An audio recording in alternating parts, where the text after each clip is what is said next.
ఇంటి దగ్గర ఉంటే నీకు బోర్ కొడుతుంది, ఈరోజు స్కూల్ ఉంటే బాగుండే తప్ప ఏమి ఇంటి దగ్గర మెంటల్ వస్తుంది. ఒక 4 రోజులు స్కూల్ సెలవు వచ్చిందని కంటిన్యూగా వచ్చేవాడికి ఆలోచన అట్లే ఉంటది. వాస్తవంగా చదువు మీద శ్రద్ధ ఉన్నవాడికి ఆలోచన అట్లే ఉంటది. శ్రద్ధ లేనివాడు అల్లరి చిల్లరిగా తిరిగే వాడికి మాత్రం ప్రతిరోజు స్కూల్కి వచ్చినా ఇంకొక 10 రోజులు సెలవు ఇచ్చితే పడు తప్ప అని ఆలోచిస్తాడు.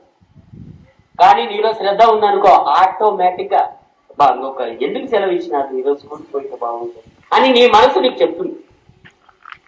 అందుకే బాబు అనుభవించు సౌకర్యము చదువు చేతి భిక్షరా చదవాలిరా, ఎన్ని ఆటంకాలొచ్చినా చదువు లేకపోతే మన భవిత పెద్ద సున్నా చదవాలిరా, ఎన్ని ఆటంకాలొచ్చినా ఆలోచన పెరిగేది చదువు వల్లనే, వివేచన కలిగేది చదువు వల్లనే, అందమైన ప్రకృతికి ఆలంబన చదువుగా అనుభవించు సౌకర్యము చదువు చేతి భిక్షరా చదవాలిరా, ఎన్ని ఆటంకాలొచ్చినా చదువు లేకపోతే మన భవిత పెద్ద సున్నా చదవాలిరా, ఎన్ని ఆటంకాలొచ్చినా సాగర గర్భాలలోతు జయించింది చదువు, అంతరిక్ష